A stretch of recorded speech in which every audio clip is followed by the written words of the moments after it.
የታዳጊነት እድሜ በጣም ደስ የሚል ነው። እናም በዛ እድሜ ላይ የምትገኝ የትኛዋም ሴት ራሷን መጠበቅ አለባት።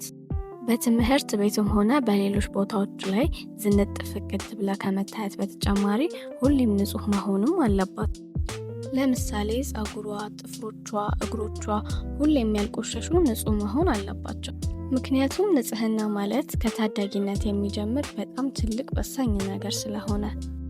ሰላም፣ ኤፍራታ ነኝ። በዛሬው ቪዲዮ አንዲት ታዳጊ ሴት ሁሌም ንጹህ ሆና መታየትና ራሷን መጠበቅ የምትችልባቸውን መንገዶች እናያለን። አንደኛ፣ የፊት እንክብካቤ።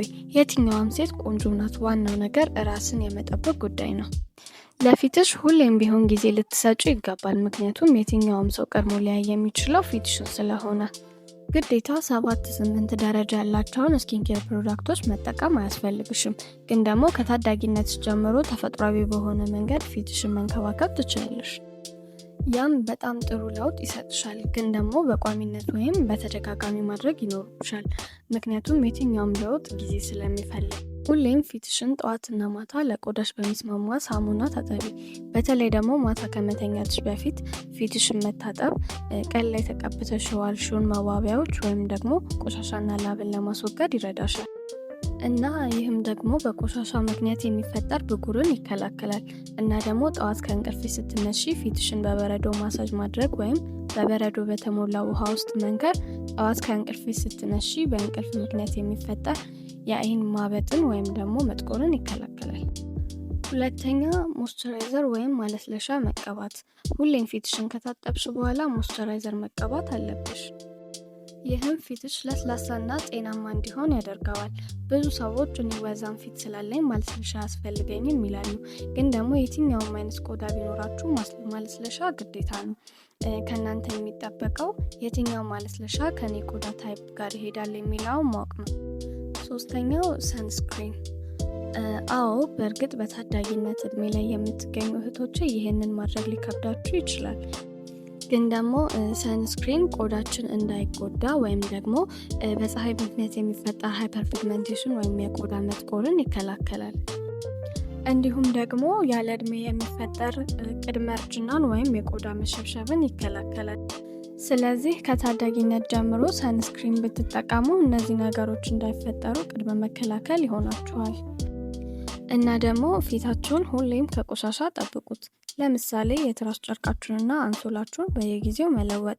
ፊታችሁን በእጃችሁ ዝም ብላችሁ አለመነካካት። ሁለተኛ፣ ከንፈር። የደረቀ ከንፈር የቱንም ያህል ቆንጆ ብትሆኑ ብትዘንጡ እንኳን ውበታችሁን ይቀንሰዋል።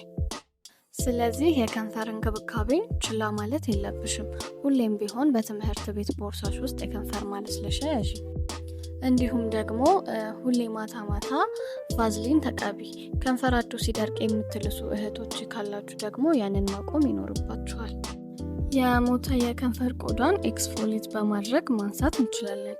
ለምሳሌ በቤት ውስጥ ብራውን ሹገር እና ማርን አንድ ላይ በመቀላቀል እና ለ2 ደቂቃ ከንፈራችን ላይ በማሸት የሞተ የከንፈር ቆዳን ማንሳት እንችላለን።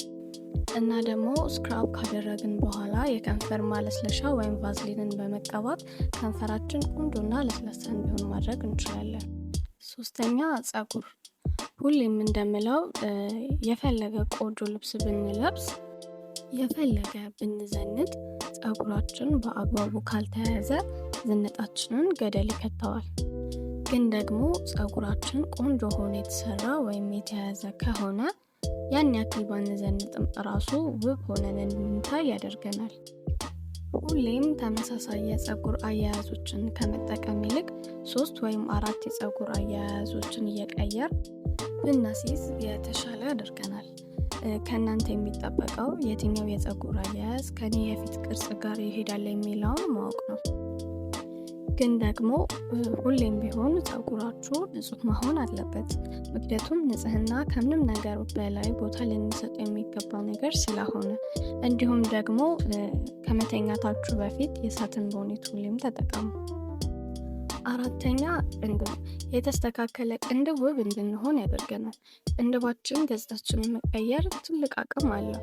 ግዴታ የውበት ሳሎን በመሄድና ኦምብሬ በመሰራት ቅርጽ ማስያዝ አይጠበቅብንም።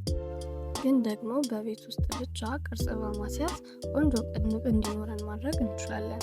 እና ደግሞ ማታ ከመተኛትሽ በፊት ቅንድብሽን ሁሌም ቫዝሊን በመቀባት ብዛት እንዲኖረውና ቆንጆ እንዲሆን ማድረግ ትችያለሽ። ሶስተኛ ጥፍር። ከዚህ በፊት እንዳልኩት ጥፍሯ ሁሌም ንጹህ የሆነ ሴት ለትንንሽ ነገሮች ሳይቀር ቦታ እንደምትሰጥ ያሳያል። ስለዚህ ለጥፍርሽ ጊዜ ስጩ። ጥፍርሽ ንጹህና ተስተካክሎ የተቆረጠ ከሆነ ውበትሽን ያጎላዋል። በተለይ ደግሞ ሴት ልጅ ጥፍሯ፣ ፀጉሯና እግሯ ንጹህ መሆን አለበት። ምክንያቱም ደግሞ ብዙ ሰው ትኩረት ስለሚያደርግበት። ልክ እንደ ልምድ ሁሌም ጠዋትና ማታ ጥፍርሽን አጽጂ። በጭራሽ መቆሸሽ የለበትም፣ ምክንያቱም ሰዎች በድንገት ቢያዩሽ ስለሚያሳቅቅሽ። ስለዚህ ሁሌም በየትኛውም ቦታ ጥፍርሽ ንጹህ መሆን አለበት። አራተኛ ጥርስ። ሁሉም ሰው ሊንከባከበው የሚገባ ትልቁ የውበት መገለጫ ነው። የቆሸሸ ጥርስ በጣም ያሳፍራል። ስለዚህ ሁሌም ጠዋትና ማታ ጥርስሽን መቦረሽ እንዲሁም ደግሞ በቀን አንዴ ፍሎስ ማድረግና ጥርስሽን በምትቦርሽበት ወቅት ምላስሽንም ማጽዳት አትርሺ። ምክንያቱም ምላሳችን ካላጸዳ ነው የአፍ ጠረንን ይፈጥራል። ስለዚህ አጠቃላይ የአፍ ንጽህና መጠበቅ በጣም አስፈላጊ ነው።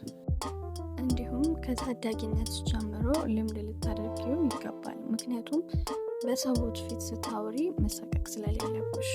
እና ደግሞ ብሬስ የምታደርጉ እህቶቼ ወተር ፍሎሲን መጠቀም ትችላላችሁ።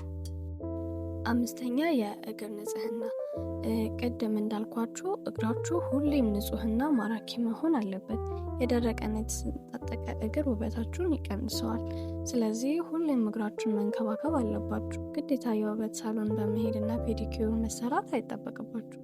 ሁሌም እግራችሁን መታጠብ እንዲሁም ደግሞ ጥፍራችሁን አስተካክላችሁ በመቁረጥ የእግራችሁን ንጽህና መጠበቅ ትችላላችሁ። ስድስተኛ ኮንፊደንስ። በጣም ትልቁ የሴት ልጅ ውበት። የትኛዋም ታዳጊ ሴት ኮንፊደንስ ሊኖራት ይገባል። ሁሌም ከሰዎች ጋር ስታወሪ በተረጋጋ መንፈስ ይሁን እና ደግሞ ከአንቺ ባህሪ ጋር አብረው የማይሄዱ ሰዎችን ካጠገብሽ ማራቅ ይኖርብሻል። ለምሳሌ ጤናማ ያልሆነ ጓደኝነት ማስወገድ ይኖርብሻል። ለራስሽም ጊዜ ስጪ። የዛሬው ቪዲዮ ይህንን ይመስል ነበር። ሀሳባችሁን ኮመንት ላይ አሳውቁኝ። እንዲሁም ደግሞ ይሄ ቪዲዮ ከረዳችሁ ላይክ፣ ሼር እና ሰብስክራይብ አድርጉ። በጣም ወዳችኋለሁ።